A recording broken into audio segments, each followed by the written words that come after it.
Hola, mi nombre es Manuel Mauricio Fernández García. En esta presentación abordaremos un tema de especial dificultad, pues se trata de uno de los contratos mercantiles más complejos, el contrato de obra en el ámbito internacional.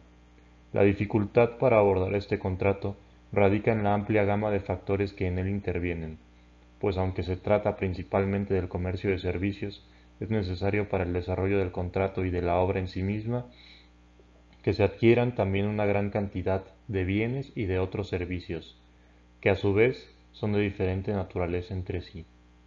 Hay que aclarar que este contrato tiene como objeto el intercambio principal de un servicio en especial, que sería el de la construcción de la obra, a cargo del contratista, una de las partes que intervienen en el contrato, y a cambio de un pago a cargo del adquiriente de dicho servicio, que es la otra parte del contrato, lo que implica en primera instancia dos vertientes principales, una ubicada en el contexto de la regulación internacional del comercio tanto de bienes como de servicios, y la otra en el contexto de las relaciones jurídicas que derivan de un contrato principal, en este caso el de construcción de obra inmobiliaria. Régimen internacional, regulación internacional del comercio de bienes y regulación internacional del comercio de servicios. Regulación internacional del comercio de servicios. Aquí encontramos dos referentes principales, que sería el Acuerdo General sobre el Comercio de Servicios y a la Comisión de las Naciones Unidas para el Derecho Mercantil Internacional, que cuenta con una guía jurídica para la redacción de contratos internacionales de construcción de instalaciones industriales. Objetivos: el ACS o el GATS, por sus siglas en inglés, se abocan a establecer reglas de convivencia, de trato nacional, al comercio y a los proveedores. Clasifica también los servicios, cuenta con una lista en la que establece categorías y servicios a los cuales le aplica el acuerdo, siempre y cuando los países sean miembros en este acuerdo. Guía UNCITRAL.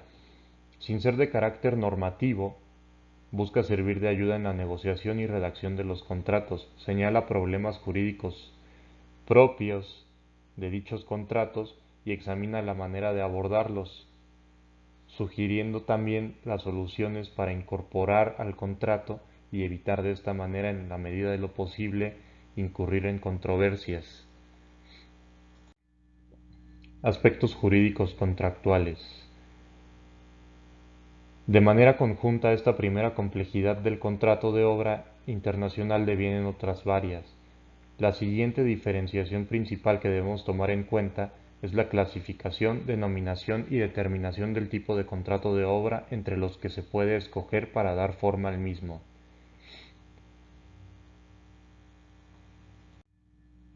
Aquí encontramos diferentes maneras para caracterizar y clasificar a los contratos. Tenemos los contratos que nos, el tipo de contratos o los tipos de contratos que nos ofrece la guía de UNCITRAL o NUTMI, y los contratos que prevé la Federación Internacional de Ingenieros Consultores, la FIDIC. Estos contratos tienen un carácter mercantil, puesto que las partes los suscriben con el ánimo de obtener un lucro. Supletoriedad civil. Este punto es importante, puesto que en países como México la regulación mercantil, la legislación mercantil, es insuficiente para regular totalmente estos contratos, por lo que se puede abocar de manera supletoria al Código Civil. Carácter internacional.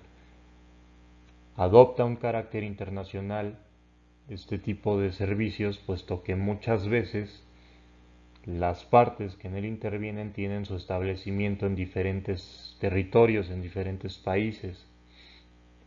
Son objeto de licitación o concurso, puesto que el adquiriente del servicio de construcción por medio de un proceso de licitación o de un concurso, convoca a que los interesados de participar y adjudicarse dicho contrato envíen propuestas, de entre las cuales el adquiriente, el cliente, va a seleccionar la que mejor se adapte a sus necesidades y objetivos, modalidades, sistemas de contratación. Puede ser, según la guía, por contrato único. En este aspecto, el adquiriente va a celebrar un solo contrato, ya sea con un solo contratista o un grupo de contratistas. Puede ser a través de diversos contratos, repartiendo las prestaciones que deben otorgar estas empresas dedicadas a la construcción, a cada una, a través de un contrato diferente, adjudicarle cuál es su función en el proceso, cuáles son las prestaciones que debe otorgar y en qué sentido va a participar en la obra. Puede ser que el adquiriente participe participe en la construcción de una parte o de una fase determinada de la obra, y el resto de las fases, de las etapas, las contrate con uno o con diferentes empresarios dedicados a la construcción. Modalidades. Es un tanto complejo distinguir de una manera tan específica y tan profunda entre las diferentes modalidades que puede adoptar un contrato de obra, puesto que, por ejemplo, nuestro Código Civil solamente menciona el contrato de obra a precio alzado. La guía de la Comisión de las Naciones Unidas para el Derecho Mercantil Internacional prevé que hay contratos llave en mano y contratos producto en mano. La FIDIC, por su parte, establece que pueden ser contratos de producto en mano, contratos de ingeniería de consulta, contratos de ingeniería comercial y contratos de ingeniería de llave en mano. Y existen aparte otras clasificaciones. Obras a precio alzado. En el contrato de obras a precio alzado, el precio se pacta por adelantado. Está consignado en el artículo 2616 de nuestro Código Civil mexicano, y por virtud de este contrato, el empresario dirige la obra y pone los materiales. Eso significa que él va a absorber toda esa carga y toda esa responsabilidad, tanto de dirigir la obra y de cubrir el costo de los materiales. Él se tiene que hacer responsable de adquirir los materiales necesarios, para lo cual, como se mencionó al principio, se tienen que desarrollar otras relaciones jurídicas aparte de el contrato en sí de la obra, puesto que el contratista debe de adquirir materiales, maquinaria, materias primas, herramientas, todo lo necesario para la obra. Corre con todo el riesgo de la obra hasta el acto de la entrega, puesto que ya que nadie más intervino en el proceso, en la dirección y en la adquisición de los materiales y productos necesarios para la obra, este contratista, al ser el único a cargo de la dirección, es el que va a responder de todos los defectos que se encuentren. El contrato llave en mano. En este contrato, el adquiriente celebra un solo contrato con una empresa o un grupo de empresas.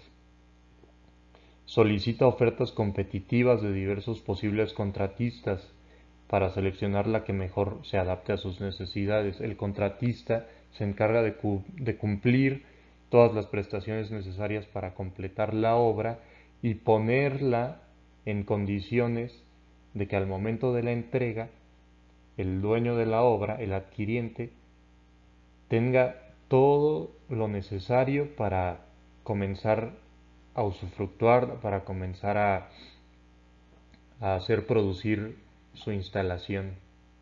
Por eso se llama llave en mano. Producto en mano. El contratista se compromete además a que una vez terminadas las instalaciones, el personal del adquiriente podrá explotarlas y alcanzar las metas de producción convenidas, utilizando las materias primas y otros insumos que se indican en el contrato. En este contrato, por tanto, se va aún más allá la responsabilidad del contratista, llega más lejos, abarca más espectros, puesto que se determinan las metas de producción desde el mismo contrato y también se determinan las materias primas y los insumos que se deben de adquirir. Y más aún, el contratista tiene la responsabilidad de llevar a cabo ensayos operativos e incluso de adquirir los insumos que se van a comerciar o con los que se va a trabajar en esa instalación para hacer los ensayos necesarios para, para corroborar que la obra es útil y eh, y es viable para el momento en el que el dueño de la obra tome posesión, ya esté produciendo y simplemente el adquiriente continúe con las actividades productivas de su obra. Este contrato parece bastante atractivo para los intereses del adquiriente, puesto que ya le van a entregar un producto terminado y funcional. Ingeniería de consulta FIDIC. En este contrato se estipulan prestaciones intelectuales, lo que se conoce como ingeniería pura, que involucra la cooperación de técnicos de varios campos. Estos técnicos van a prestar servicios de consulta, de ingeniería, de asesoría en sus disciplinas en las que son expertos.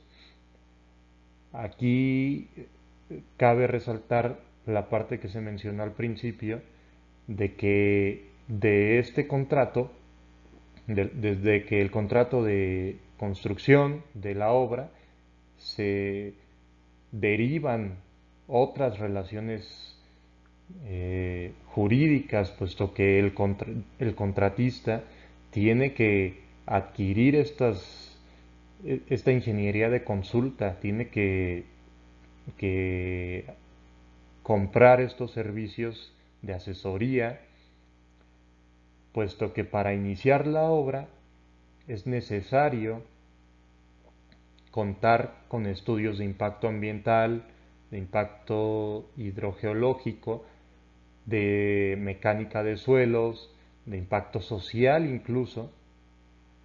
Esto ya nos va dando una idea más clara de el por qué un contrato de este tipo es tan complejo y que incluso se conocen como contratos paquete porque agrupan diferentes tipos de contratos y una cantidad impresionante de requisitos.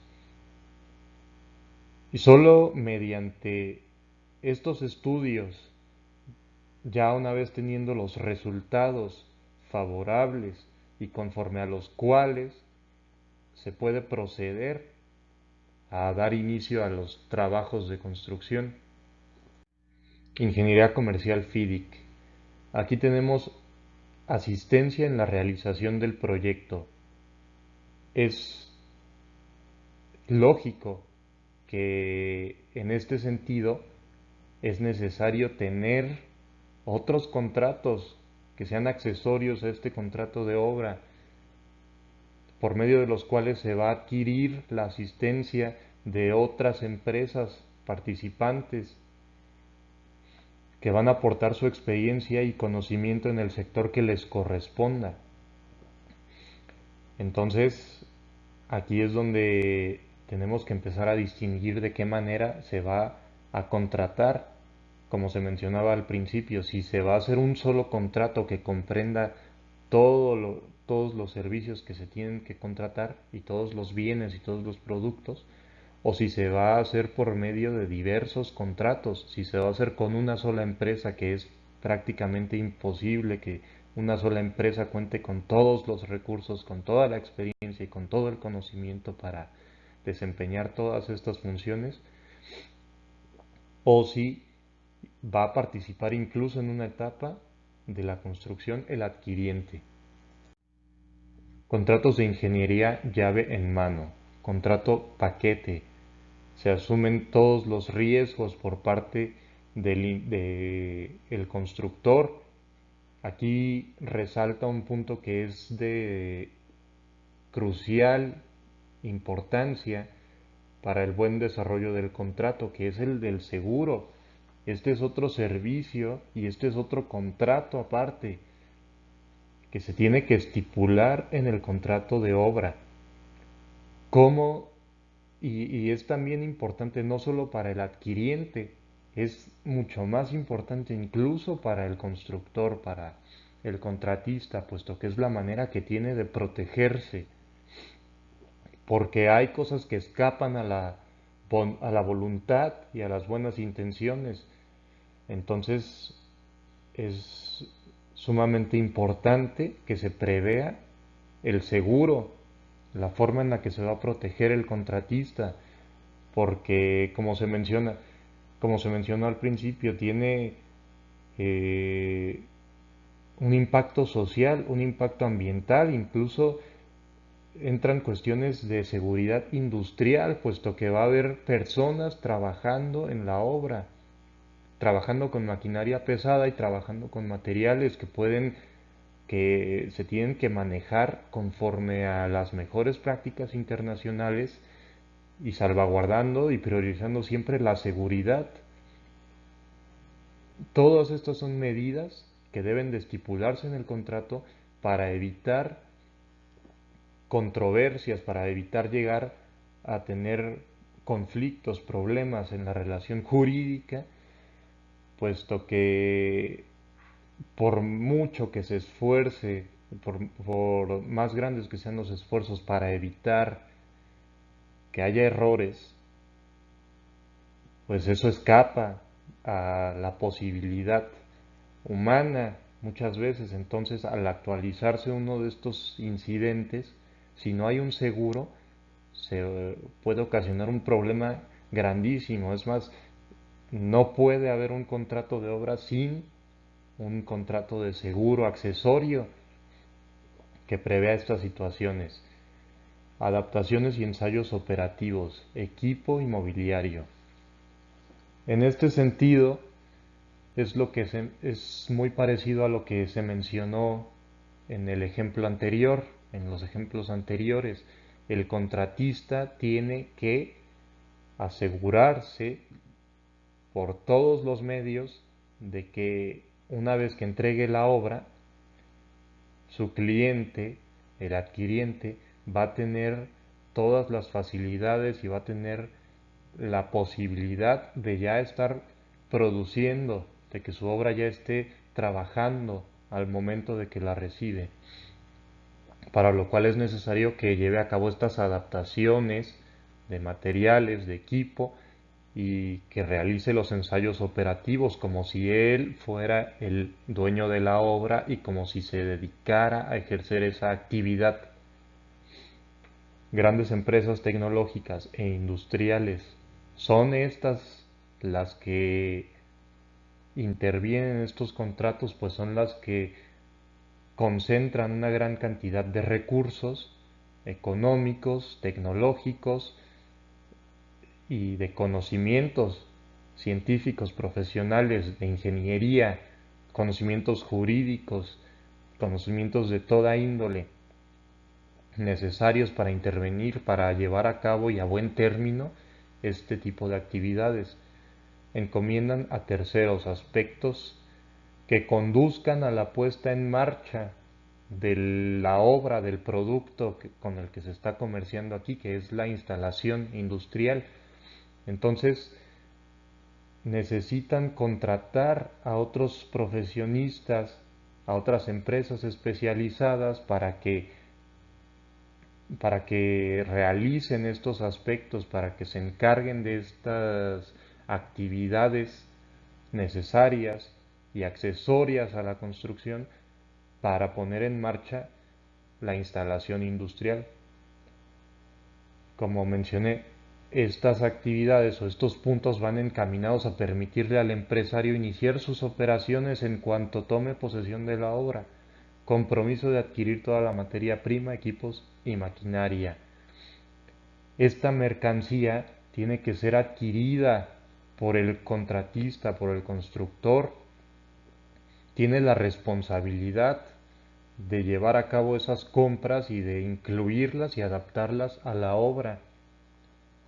Eso va a generar, como se ha venido mencionando, otras relaciones comerciales que deben ser previstas en el contrato, o por lo menos debe hacerse referencia a ellas y debe de recabarse la evidencia, debe de recabarse toda la documentación de tales relaciones comerciales, puesto que un adquiriente que contrata a una empresa constructora para que le haga esta instalación, esta obra, muchas veces puede solicitar dentro del contrato principal que todos los materiales, que toda la maquinaria, que todo el equipo que se va a usar para la construcción sea de ciertas o bajo ciertas especificaciones. Si la empresa que va a construir ya tiene su equipo, se puede entender que ese equipo ya tiene cierta antigüedad, entonces el adquiriente puede ser una empresa pues que sea exigente con la calidad de lo que está contratando y puede incluso solicitar al constructor que para su obra utilice equipo nuevo. Entonces, si este constructor acepta tales condiciones, tiene la obligación de adquirir equipo nuevo conforme a las especificaciones que su cliente le está solicitando. O incluso puede el adquiriente ser quien aporte este equipo. En otras clasificaciones podemos encontrar que un contrato de obra puede ser bajo la modalidad de por unidad de medida. Si se opta por esta modalidad, pues estamos hablando de que se va a pactar un precio por unidad longitudinal o cubicable, que puede ser con determinación de cantidades o sin determinación de cantidades. En las características del contrato encontramos que es un contrato principal, un contrato bilateral, oneroso, conmutativo, de tracto sucesivo, consensual y real. Es principal en tanto que es un contrato que no depende de la existencia de otro contrato, de un precontrato. Este contrato existe por sí solo. Es bilateral puesto que son dos partes diferentes las que tienen una voluntad coincidente, expresa, de someterse a la reglamentación intersubjetiva que ellas mismas están determinando y pactando. Es oneroso puesto que a cada prestación que una de las partes va a dar corresponde una contraprestación a cargo de la otra parte. No es un contrato gratuito, es un contrato conmutativo porque se conoce desde un principio, es seguro y esperado el resultado que cada una de las partes debe de entregar. Las prestaciones ya están definidas, no son aleatorias.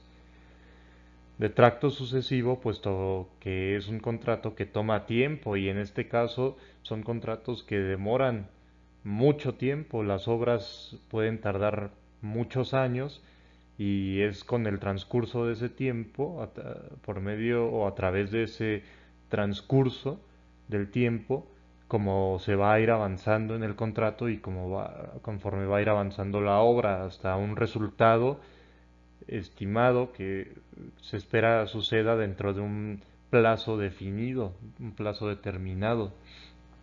Es consensual, puesto que requiere la expresión y la aceptación y la voluntad de ambas partes. Tiene que haber el consentimiento expreso de ambas partes. Y es real puesto que otorga derechos reales sobre el objeto del contrato. Uno es la obra en sí misma, las instalaciones, y el contrato le va a dar el derecho real al adquiriente sobre la obra, y el otro es el pago. La práctica, usos y costumbres. La práctica mercantil reiterada de ciertos procedimientos o de ciertas acciones em, por varios agentes del comercio, al ser recuperada y agrupada por instituciones y ordenamientos diversos, otorgan un margen conforme al cual se debe de actuar, con la idea de uniformar al comercio, con la idea de brindar cierta certidumbre sobre cómo hay que proceder bajo tales supuestos en caso de que se den. Varios organismos, como las cámaras de comercio, codifican estas prácticas y emiten listas, clasificaciones para tratar de enmarcarlas, definirlas y publicarlas. Todo esto con el fin de facilitar el comercio, facilitar las relaciones comerciales, jurídicas, mercantiles, y también brindar parámetros para la contratación, conforme a los cuales deben de redactarse los contratos y brindar seguridad a las relaciones comerciales y jurídicas. A esta codificación, que data desde la Edad Media, se le conoce como lex mercatoria. En el caso especial de la industria, de la construcción, se define este mismo conjunto de prácticas, de instituciones, de reglas, de instrumentos como ius ingeniorum, y se recopila a través de organismos abocados a esa materia como la FIDIC, Federación Internacional de Ingenieros Consultores, que es de las más importantes, y no es que la más importante en la industria de la construcción. Sirven este tipo de cuerpos, de ordenamientos, de compilaciones para la interpretación de los contratos y el esclarecimiento de ambigüedades en la manifestación de la voluntad de las partes, puesto que a veces eh, se omiten algunos detalles que pueden derivar en controversias. Entonces, teniendo un récord, un registro de toda la práctica internacional a través del tiempo, se puede dar luz a esas declaraciones que son oscuras. También se debe de estipular en qué manera o bajo qué periodicidad o modalidad se van a realizar los pagos. Se puede prever que haya anticipo, que se realicen pagos durante la construcción, dentro de un plazo después de tomar o aceptar las instalaciones. Puede haber un pago dentro de un plazo determinado posterior a la expiración de un periodo de garantía, y también puede haber un crédito otorgado por el contratista o por el país del contratista. Otra parte muy importante de estos contratos es que se hace necesario el tema de la subcontratación. El contratista tiene derecho a subcontratar. Ese derecho puede verse limitado por la legislación nacional del territorio en donde se va a hacer la obra, puesto que puede imponer requisitos, como ya lo dije, de contenido nacional, e imponerle la obligación al contratista, al desarrollador, de valerse de empresas nacionales, de productos nacionales, bajo una cierta cuota. O puede ser que en el país no existan estas limitaciones y el adquiriente sea quien estipule ese tipo de condiciones o condiciones en la calidad de los materiales y de la maquinaria y del equipo que se va a utilizar. En cuanto a la subcontratación, a la hora de elegir puede que el adquiriente no esté interesado o no figure dentro de sus intereses la determinación de quiénes serán subcontratados, cómo lo van a hacer o bajo qué condiciones, y deje toda esta área bajo la total discreción del contratista. O por otra parte, puede que el adquiriente sí tenga mucho interés en participar en la selección de dichos subcontratistas, puesto que es muy probable que le interese verificar que en verdad estos contratistas cuenten con la experiencia, el conocimiento, los recursos y la calidad del trabajo, la calidad de los materiales de la obra, que también tengan una buena reputación para evitar incurrir en algún problema legal incluso. Para la terminación de la obra, la toma a cargo y la aceptación, que son tres diferentes etapas, tres diferentes momentos. La primera, la terminación, es obligación, una de las principales obligaciones del contratista. Deben de especificarse en qué momento se produce cada una. El contratista, conforme a sus estándares de calidad y conforme a las exigencias del adquiriente, debe de llevar a cabo una serie de pruebas de terminación, pruebas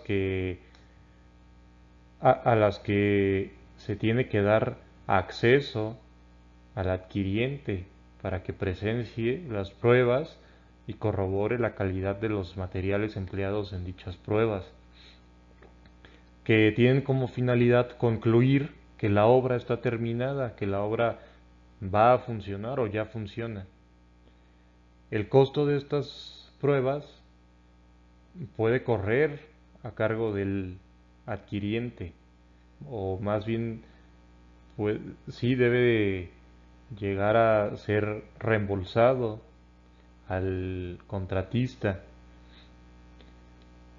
Entre las obligaciones principales del adquiriente está el tomar a cargo la obra, puesto que mientras esté bajo el control del contratista, esto representa una gran responsabilidad para él.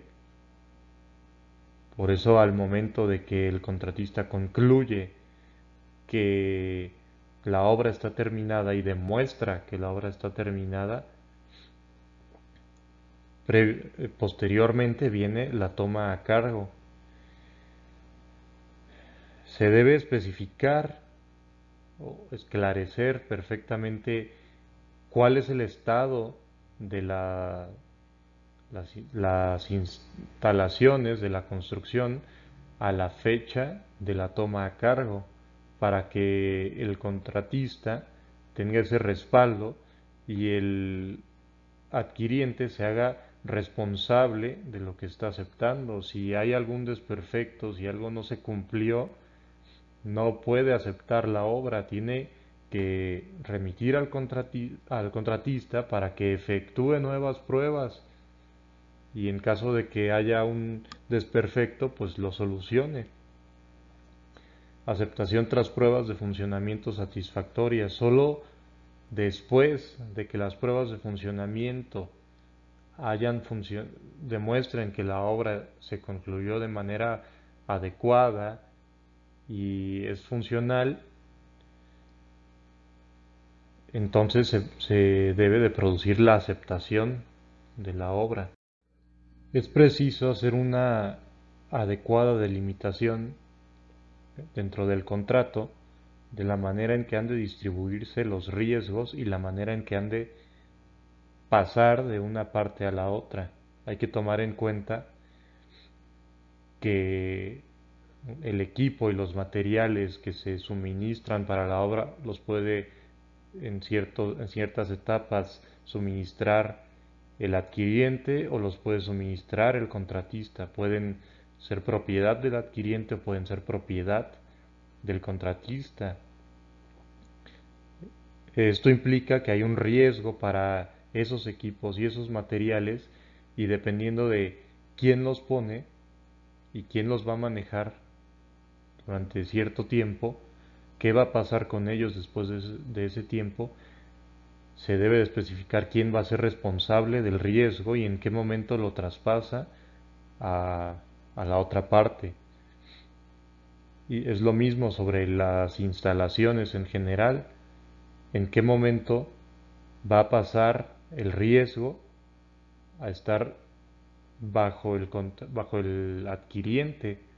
Durante la obra es entendible que el riesgo lo asuma el contratista y al momento de la aceptación lo más lógico es que se traspase ese riesgo hacia el adquiriente. Esto es lo que involucra la distribución de riesgos, la tenencia del equipo durante y después de la obra. ¿Quién es el dueño y qué pasa si sucede algo con ese equipo o si le pasa algo al equipo? También hay que diferenciar, hay que hacer una delimitación en caso de que sea uno o varios constructores. Si es un solo contratista el que va a construir la obra, pues se va a hacer responsable del riesgo durante toda la obra. Si son varios constructores, cada uno es responsable del riesgo durante la etapa que le corresponda llevar a cabo sus tareas. Sobre los seguros, lo más recomendable es hacer una clara determinación y delimitación de qué le corresponde a quién y cómo asegurarlo, para lo cual es necesaria la asesoría de especialistas en seguros para este tipo de proyectos, que es un sector de la industria de los seguros sumamente especializado. Se debe de determinar qué tipos de seguro es recomendable obligar de manera expresa a alguna de las partes a adquirir para el desarrollo de la construcción. El seguro de las cosas es aquel que a la parte asegurada le garantiza una protección con respecto a los intereses asegurables que ésta pueda tener sobre, por ejemplo, cosas, bienes, materiales, instalaciones temporales, maquinaria, que sean alquilados para protegerlos de los daños, de las pérdidas, el seguro de responsabilidad en caso de que se incurra en algún tipo de indemnización derivado de las actividades de la construcción, responsabilidades extracontractuales.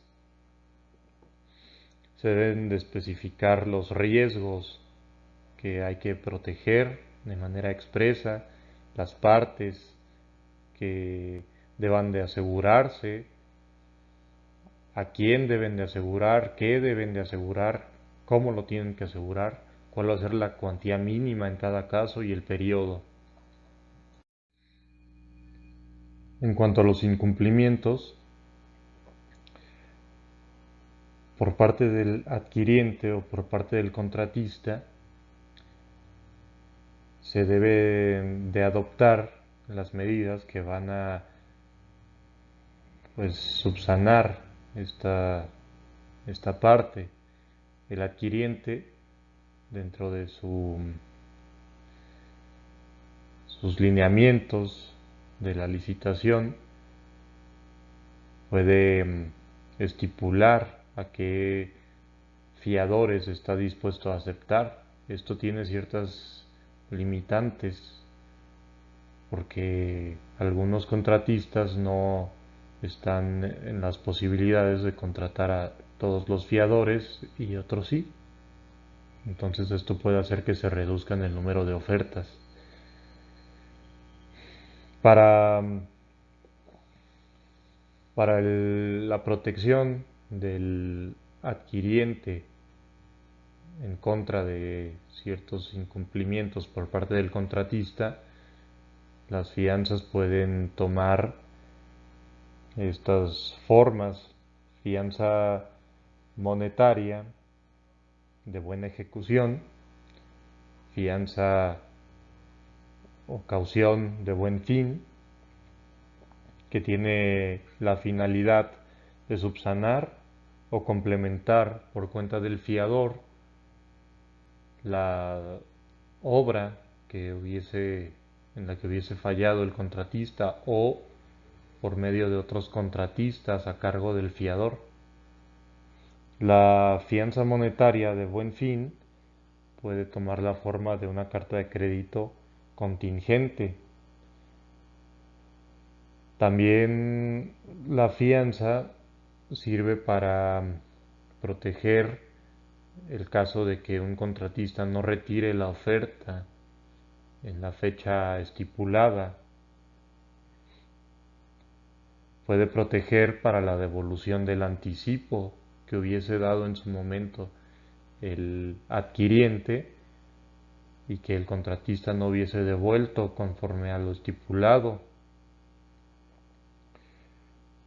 El contratista tiene a su favor igualmente fianzas que toman, bajo ciertos supuestos, pueden tomar la forma de una carta de crédito irrevocable a su orden o una carta de crédito contingente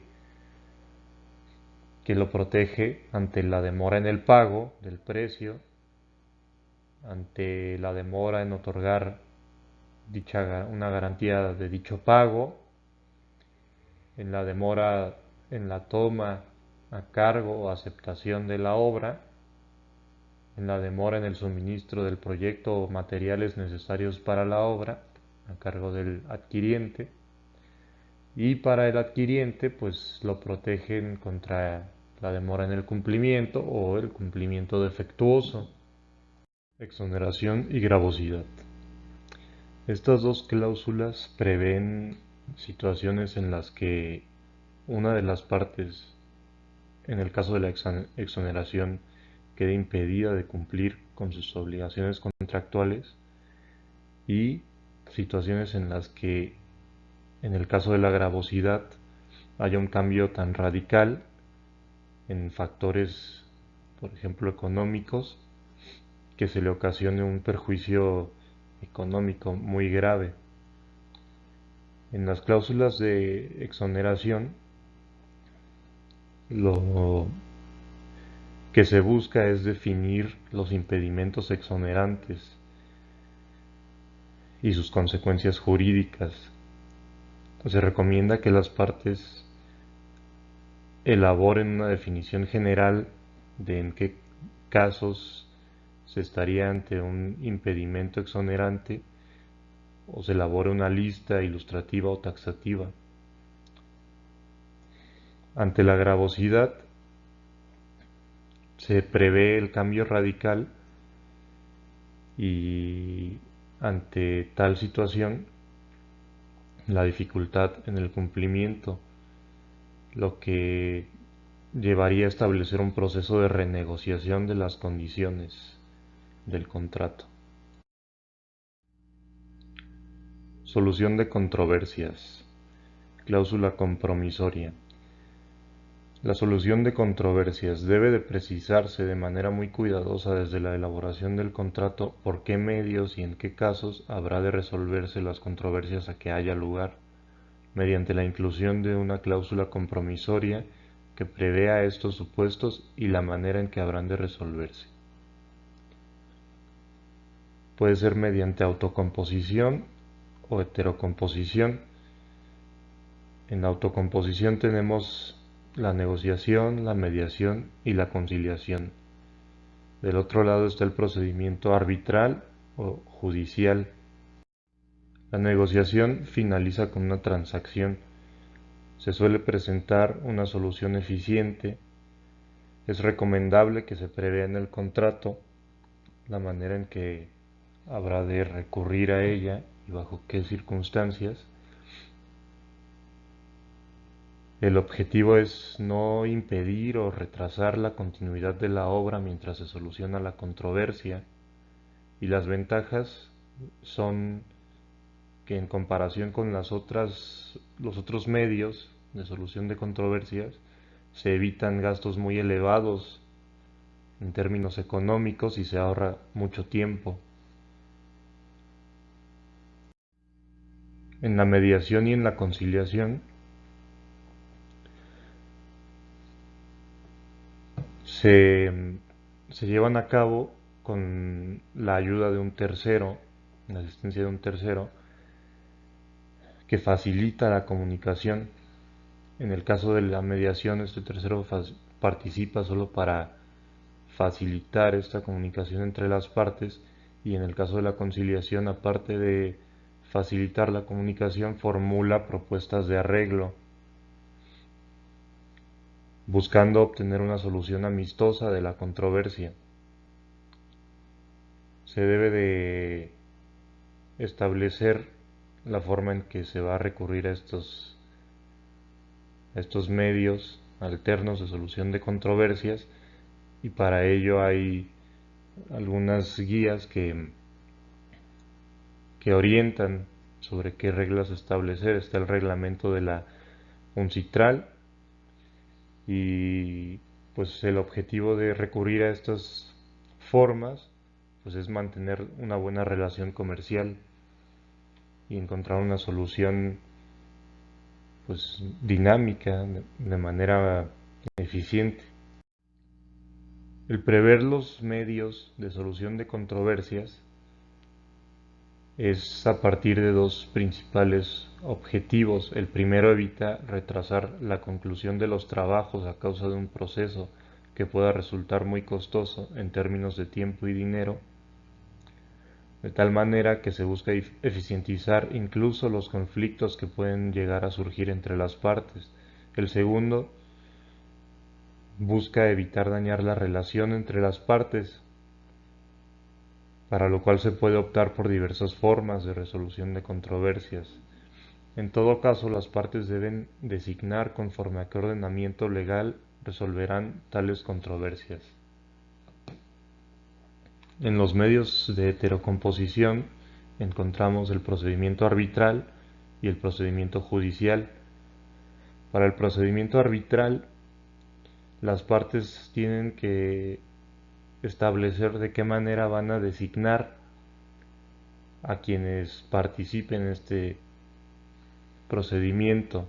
Puede ser uno o varios árbitros quienes van a decidir la controversia, mas no a ejecutar su decisión. Para esto se pueden apoyar con los reglamentos de la UNCITRAL o NUTMI, y se debe establecer desde la cláusula compromisoria. Ahí se puede incluir el acuerdo de arbitraje o puede ser un anexo en el contrato. Reconocimiento y ejecución del laudo. En el procedimiento arbitral es más fácil de reconocer y de ejecutar un laudo que una sentencia en un procedimiento judicial que se lleva ante un juez, quien sí decide la controversia y sí ejecuta su decisión.